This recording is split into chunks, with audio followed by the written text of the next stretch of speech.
ધોરણ 11 કોમર્સ વિષય એકાઉન્ટ લેનાવાના પુસ્તકો પ્રકરણ 2 વ્યવહારોની દ્વિઅસર અને ખાતાના પ્રકાર. અગાઉ આપણે જોઈ ગયા વ્યવહારોની બેવડી અસર અને ખાતાના પ્રકારો વિશે જોઈ ગયા. મેં તમને કીધું ખાતાના 3 પ્રકારો છે: વ્યક્તિના ખાતા, માલ મિલકતના ખાતા અને ઉપજ ખર્ચના ખાતા. બરોબર. હવે અહીં આપણે એટલું ધ્યાનમાં રાખવાનું છે, વ્યક્તિ એટલે કુદરતી વ્યક્તિ અને કૃત્રિમ વ્યક્તિ.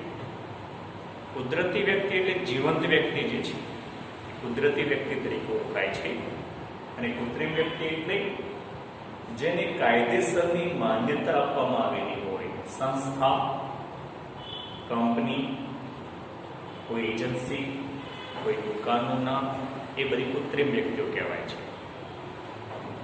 બીજું છે માલ મિલકતના ખાતા. માલના ખાતા અને મિલકતના ખાતા એ બંને ખાતા પાછા અલગ અલગ છે. ખરીદ ખાતું, વેચાણ ખાતું, ખરીદ પરત, વેચાણ પરત, એ માલના ખાતા છે. મિલકતના ખાતા એટલે જમીન, મકાન, યંત્રો, ફર્નિચર, એ બધા મિલકતના ખાતા છે. બરોબર. અને ઉપજ ખર્ચના ખાતા, જ્યારે ઉપજ હોય એટલે કે મળેલ ભાડું, મળેલ દલાલી, મળેલ કમિશન, મળેલ વ્યાજ, મળેલ વટાવ, એ બધા ઉપજના ખાતા છે. અને ખર્ચના ખાતા એટલે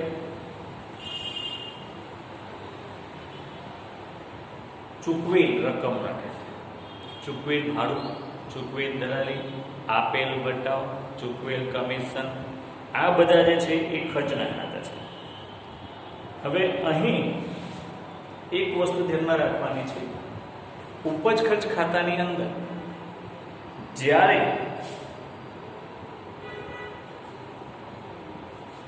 કોઈ રકમ ચૂકવવાની છે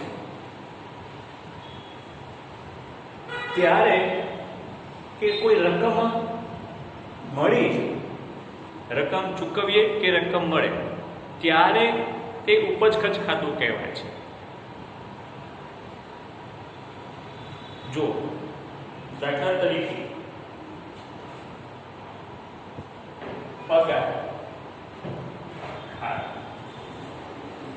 પગાર એ પગારનું ખાતું છે, એ ઉપજ ખર્ચ ખાતું છે. બરોબર. પણ યાદ રાખી લેજો, પગાર ખાતું એ ઉપજ ખર્ચ ખાતું કહેવાય છે. પણ જ્યારે ચૂકવવાનું બાકી પગાર હોય, શું ચૂકવવાનું બાકી પગાર હોય, ત્યારે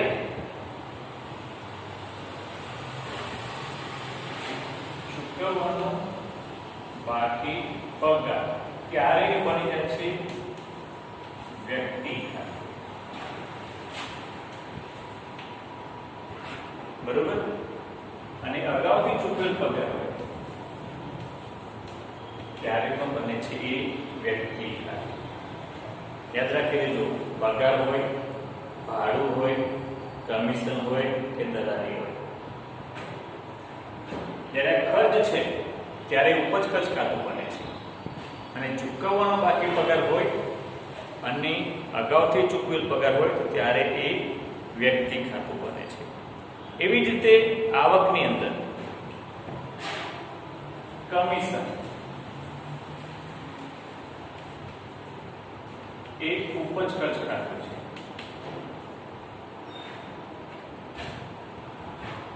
કમિશનનું ખાતું ઉપજ છે, બરાબર. પણ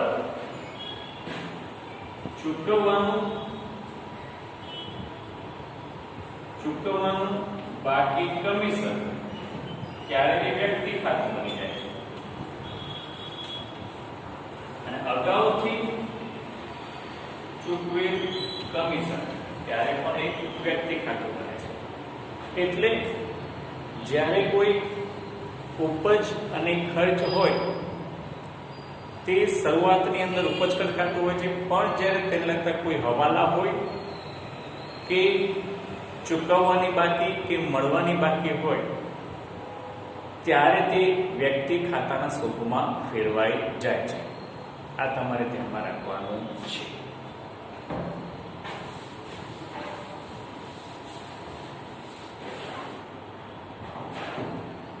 હવે આ ખાતાના પ્રકારને આધારે ખાતાના નિયમો જોઈએ. આપણે ખાતાના નિયમો ખાસ યાદ રાખવાના છે વિદ્યાર્થીઓ.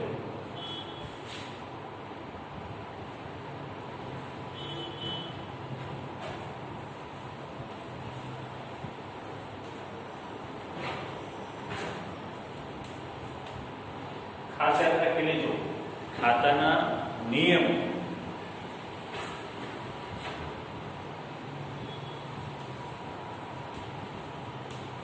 વ્યક્તિ ખાતાનો નિયમ એમાં પહેલી અસર હંમેશા ઉધાર થાય અને બીજી અસર હંમેશા જમા થાય. તો પહેલી અસર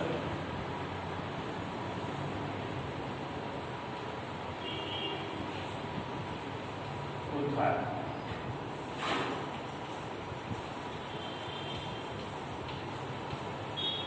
જમા.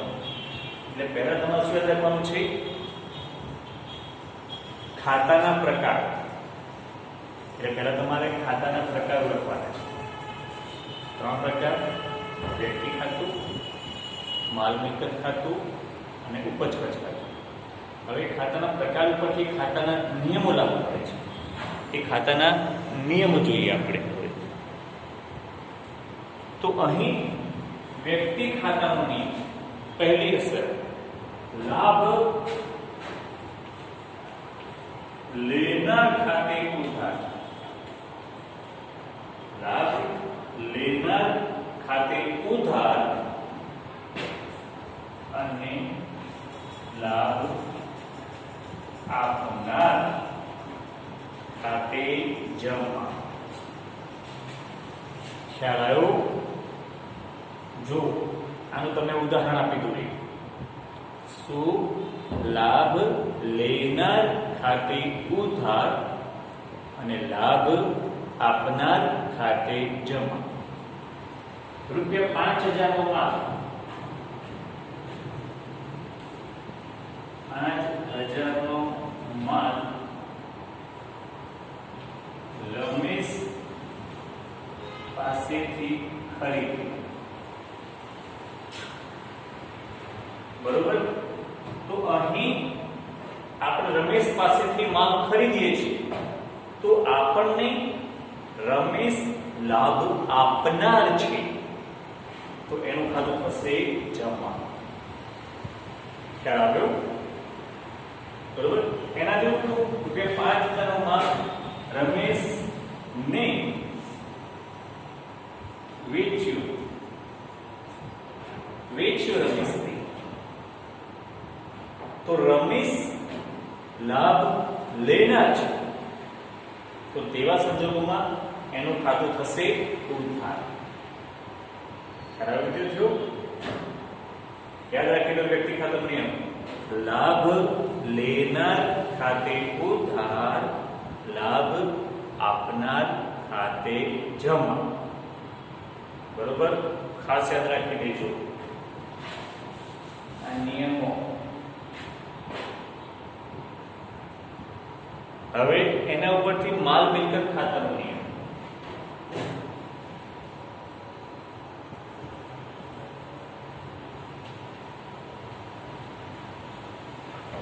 આની અંદર પહેલે બીજી અસર જો માલ કે મિલકત આવે તો ઉધાર.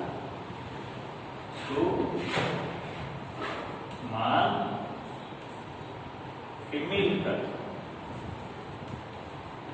આવે તો ઉધાર.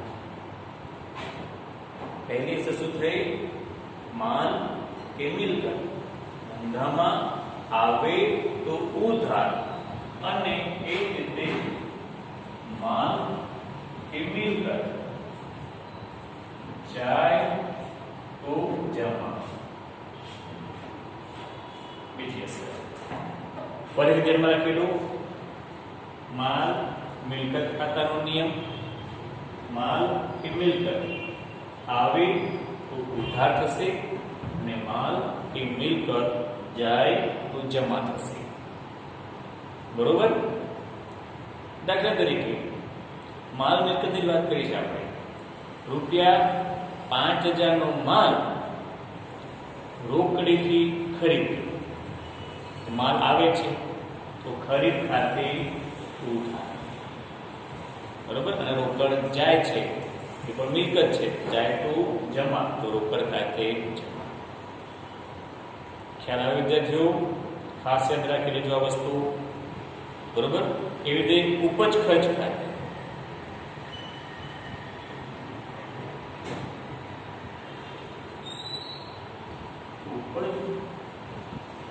અને ખર્ચ ખાતામાં જ્યારે ખર્ચ કે નુકસાન હોય તો ઉધાર. ખર્ચ કે નુકસાન ઉધાર થશે. પહેલી અસર. અને આવક ઉપજ તો જમા. આવક થાય, ઉપજ થાય, લાભ થાય ત્યારે એ જમા કરવા. મળે કમિશન જમા, મળે વ્યાજ જમા, મળે દલાલી જમા. શું વિદ્યાર્થીઓ ખ્યાલ આવ્યો? તો આ નિયમો ખાસ યાદ રાખી લો.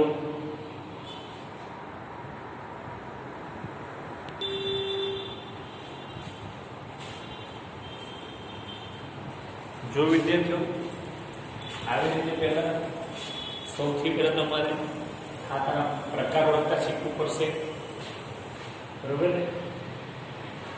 પછી ખાતાના પ્રકારમાંથી ખાતાના નિયમો લાગુ પડવાના છે. પછી રોકડ વ્યવહાર છે કે ઉધાર વ્યવહાર છે એ તમારે નક્કી કરવાનું છે. જે આર્થિક વ્યવહાર છે કે બિન આર્થિક વ્યવહાર. તો અહીં આજે 4 વસ્તુ ઓળખશો તમે તો એના પછી તમે એની હિસાબી અસર આપી શકશો. શું? આ 4 વસ્તુ તમારે ઓળખતા શીખવી પડશે. હવે આની ઉપરથી આપણે આ વ્યવહારોની હિસાબી અસર કેવી રીતે આપવાની છે તે જોઈએ. તો સૌથી પહેલા તમે એક ઉદાહરણ લઈએ. Page number 45.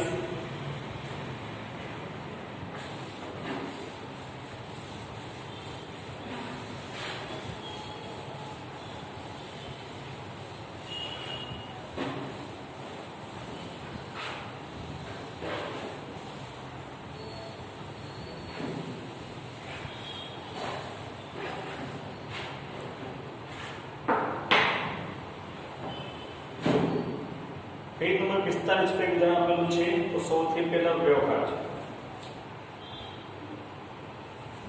હવે એની ઉધાર અસર અને જમા અસર. વ્યવહાર તમે જોતા રહેજો. પેજ નંબર 45 ઉપર ઉદાહરણ નંબર 3. પહેલી અસર 3 ખાતા પ્રકાર અનુસાર. બીજી અસર 3 ખાતાના પ્રકાર અનુસાર જોવાની છે આપણે. તો અહીં આગળ ઉધાર અસરની વાત કરીએ છીએ. તો વ્યવહાર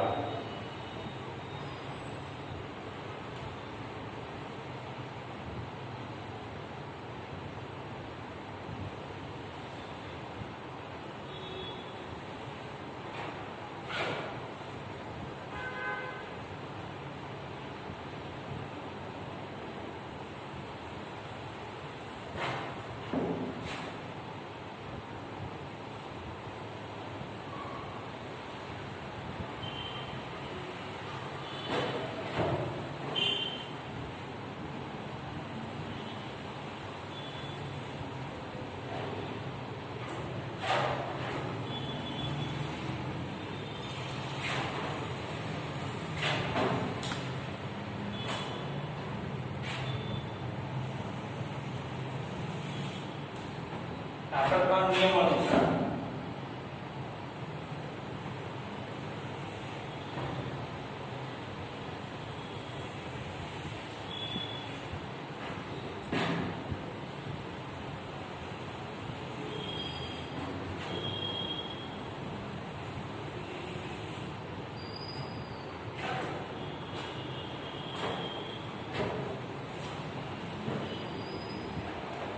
પહેલું આપણો વ્યક્તિ ખાતા નિયમ છે લાભ લેનાર વટુ ઉધાર અને જમાની અંદર લાભ આપનાર. બરો વ્યક્તિ ખાતા નિયમ. બીજો માલ મિલકત ખાતા નિયમ. માલ એ મિલકત આવે તો ઉધાર. અહીંયા આગળ માલ કે મિલકત જાય તો જમા. ઉપજ ખર્ચ ખાતા નિયમ. ખર્ચ કે નુકસાન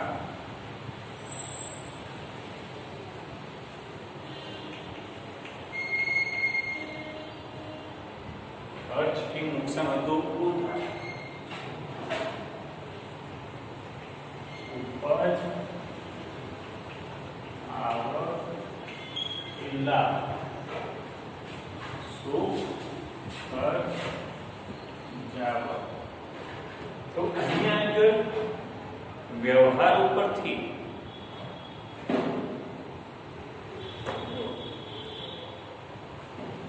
ત્રણ નિયમોના ખાના બનાવવાના અને આની ઉપરથી વ્યવહારની આપણે બે અસર નક્કી કરીશું કે વ્યવહારની દાખલા તરીકે ઉદાહરણ રજૂ કરેલું છે કે નીચેના વ્યવહારોને રણછોડના ચોપડે કયા ખાતે ઉધાર કયા ખાતે જમા કરશો તે જણાવો. બરોબર. તો રણછોડે 50,000ની મૂડીથી ધંધો શરૂ કર્યો. પહેલો વ્યવહાર છે રણછોડે 50,000ની મૂડીથી ધંધો શરૂ કર્યો. તો ધંધામાં રોકડ આવે છે. બરોબર. ધંધામાં રોકડ આવે છે. રોકડ એ શું છે? મિલકત છે. એટલે માલ કે મિલકત આવે તો ઉધાર. એટલે આપણે કયા ખાતે ઉધાર કરીશું? રોકડ ખાતે. તો અહીં ઉધાર બાજુ રોકડ ખાતે ઉધાર થશે. બરોબર. હવે કોણ આપે છે રોકડ? કોણ આપે છે રોકડ? ધંધાનો માલિક એટલે કે રણછોડ. તો રણછોડ કોણ છે? રણછોડ વ્યક્તિ છે. વ્યક્તિ ધંધાને લાભ આપનાર છે. તો આપનારનું ખાતું જમા થશે. એ શું છે? આપનારનું ખાતું જમા થશે. તો અહીં જ્યારે યાદ રાખજો ખાસ વિદ્યાર્થીઓ, જ્યારે ધંધાનો માલિક શું? જ્યારે ધંધાનો માલિક ધંધામાં મૂડી લાવે, રોકડ લાવે, તો તેના મૂડી ખાતે જમા કરવામાં આવે છે. તો ધંધાનો માલિક છે રણછોડ, એ ધંધામાં રોકડ લાવે છે એટલા માટે ને વ્યક્તિ છે એટલે તેના મૂડી ખાતે જમા કરવામાં આવે.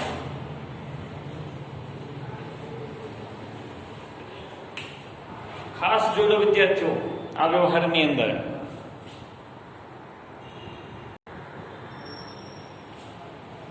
જો વિદ્યાર્થીઓ હવે જોઈ લેજો વિદ્યાર્થીઓ ખાસ આગળ. હવે બીજો વ્યવહાર છે 20,000 બેંક ઓફ બરોડામાં ભર્યા. 20,000 બેંક ઓફ બરોડામાં ભર્યા છે. બરોબર. 20,000 આપણે બેંક ઓફ બરોડામાં ભર્યા. શું થયું? પૈસા જાય છે, રોકડ જાય છે. કોની પાસે જાય છે? Bank of Baroda. તો બેંક ઓફ બરોડા એક કૃત્રિમ વ્યક્તિ છે. તો એ કોણ છે? મેળવનાર, લાભ લેનાર છે. ખ્યાલ આવ્યો? બેંક ઓફ બરોડામાં નાણાં જાય છે એટલે બેંક ઓફ બરોડા એ વ્યક્તિ છે એટલે વ્યક્તિ ખાતાના નિયમ મુજબ તેનું ખાતું થશે ઉધાર. તો શું થશે?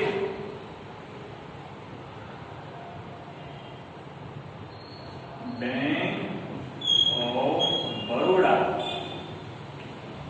એટલે કે બીઓબી ખાતે ઉધાર. અને ધંધામાંથી રોકડ જાય છે. રોકડ શું છે? મિલકત. બરોબર. અને મિલકત જાય તો જમા. તો બીજી અસર આપણે માલ મિલકત ખાતામાં, અહીંયા આગળ રોકડ ખાતું.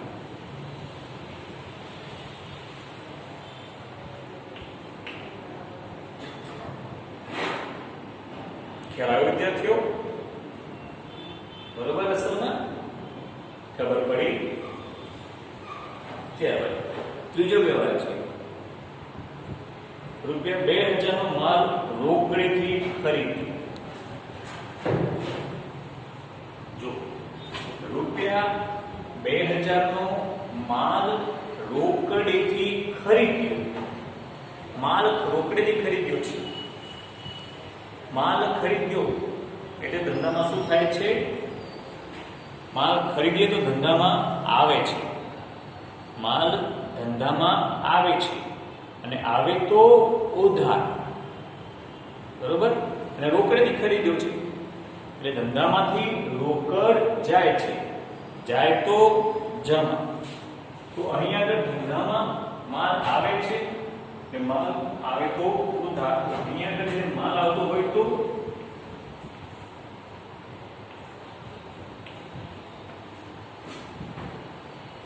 ખરીદ ખાતે કરવાનું ઉધાર.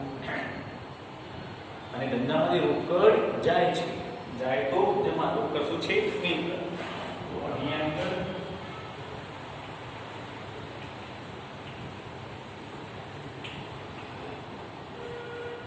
ખ્યાલ આવ્યો વિદ્યાર્થીઓ? જોડો એકવાર. પહેલા વ્યવહાર ઓળખવાનો, ખાતાના પ્રકાર ઓળખવાના અને ખાતાના નિયમ લાગુ કરવાના. આ ત્રણ વસ્તુ ધ્યાનમાં રાખવાની. શું? આર્થિક, બિનઆર્થિક, રોકડ, ઉધાર. બરાબર. અને પછી ખાતાના પ્રકાર.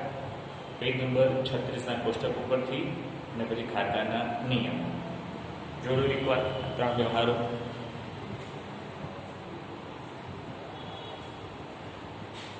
ત્યારબાદ ચોથી વાત જોઈએ. રૂપિયા 6000 નો માલ રાધાને વેચ્યો. રૂપિયા 6000 નો માલ રાધાને વેચ્યો. જો ચોથો વ્યવહાર. આપણે માલ વેચીએ છીએ, રાધાને વેચીએ છીએ. વેચીએ છીએ એટલે માલ જાય છે. જો તમને પહેલી બીજી અસરમાં ખબર ન પડતી હોય તો પહેલા જે અસર તમને આવડે એ લખી નાખો. ખરીદી હોય, હવે ઉધાર ખરીદી હોય કે રોકડ ખરીદી હોય, યાદ રાખજો વિદ્યાર્થીઓ. માલ ખરીદ્યો કીધું હોય, માલની વાત છે. માલ ખરીદ્યો કીધું હોય, એ રોકડ ખરીદી હોય તો ઉધાર ખરીદી હોય, ગમે તે ખરીદી હોય તો એ વખતે ખરીદ ખાતું હંમેશા ઉધાર થશે. બરોબર. પછી કીધું હોય માલ વેચ્યો તો એ વખતે રોકડ વેચાણ હોય કે ઉધાર વેચાણ હોય, યાદ રાખી લેજો. માલ જતો હોય તો રોકડ વેચાણ હોય કે ઉધાર વેચાણ હોય તો એ વખતે ધંધામાંથી માલ જાય છે તો વેચાણ ખાતું જમા થશે. હવે અહીં આપણે માલ જાય છે તો વેચાણ ખાતું જમા કર્યું આપણે. બરોબર. પરંતુ કોની પાસે માલ જાય છે? રાધા પાસે. એટલે રાધા કોણ છે? વ્યક્તિ છે. અને એ રાધા વ્યક્તિઓથી લાભ લેનાર છે કે આપનાર છે? લાભ લેનાર છે. એટલે લેનારનું ખાતું શું થશે? ઉધાર થશે. તો અહીંયા શું થશે? આપણે વ્યક્તિ ખાતે એટલે કે રાધા ખાતે ઉધાર.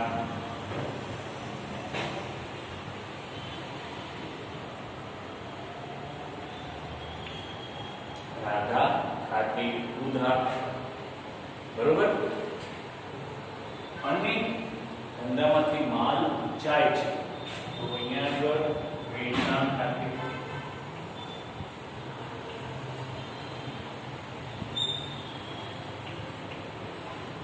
બરોબર. ખ્યાલ આવ્યો? જોઈ લો એકવાર વિદ્યાર્થીઓ.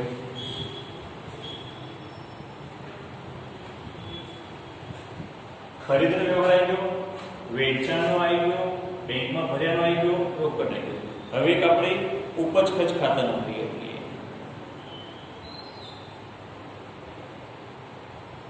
મિલકતો લઈએ. સાતમો વ્યવહાર જોઈએ. રૂપિયા 1000 નું ફર્નિચર ખરીદ્યું. રૂપિયા 1000 નું ફર્નિચર ખરીદ્યું. વ્યવહાર કેવો છે?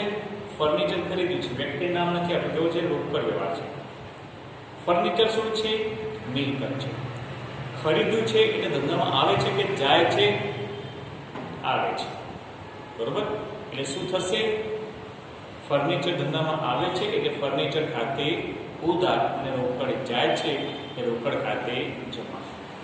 એટલે બંને કેવા ખાતા પ્રકાર છે? માલ મિલકત. તો એ બંનેમાં માલ મિલકતમાં અસર થશે, બરોબર. સાતમો વ્યવહાર છે વિદ્યાર્થીઓ. સાતમો વ્યવહાર ફર્નિચર ધંધામાં આવ્યું છે એટલે મિલકત છે, ફર્નિચર ખાતે ઉધાર.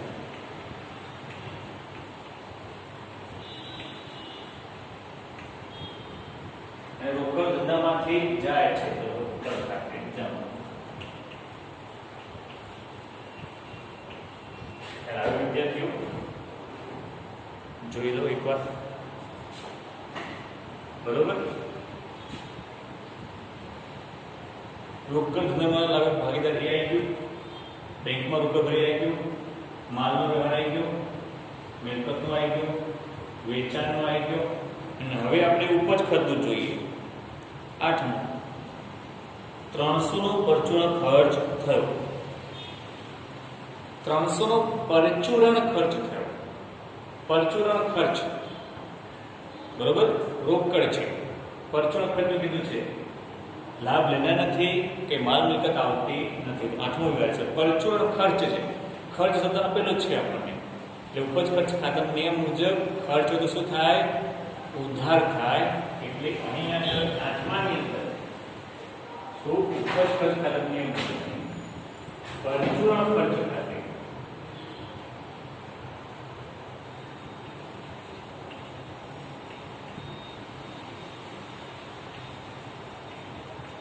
પરચુરણ ખર્ચ ખાતે ઉધાર થશે, બરોબર. અને એની સામે રોકડ જાય છે. જાય તો જમા. ને શું છે? રોકડ મિલકત છે. તો અહીં પાછું રોકડ ખાતે થશે જમા. ખ્યાલ આવ્યો વિદ્યાર્થીઓ? ખર્ચમાં ખર્ચનો આવી ગયું. હવે આવકમાં આવી ગઈ. 9મું જો ડિવિડન્ડ મળ્યું, બરોબર. ડિવિડન્ડ મળ્યું.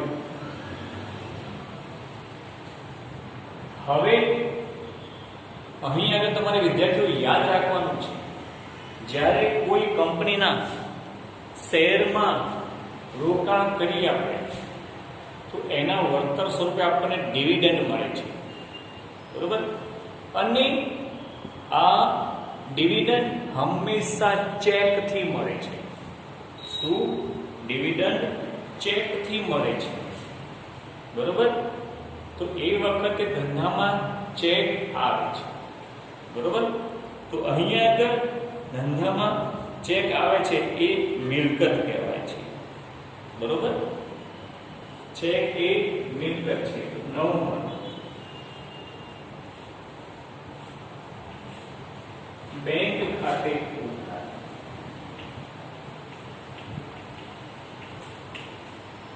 આ શું છે? ઉપજ છે. શું છે? ઉપજ. અને એ ડિવિડન્ડ ખાતે જમા.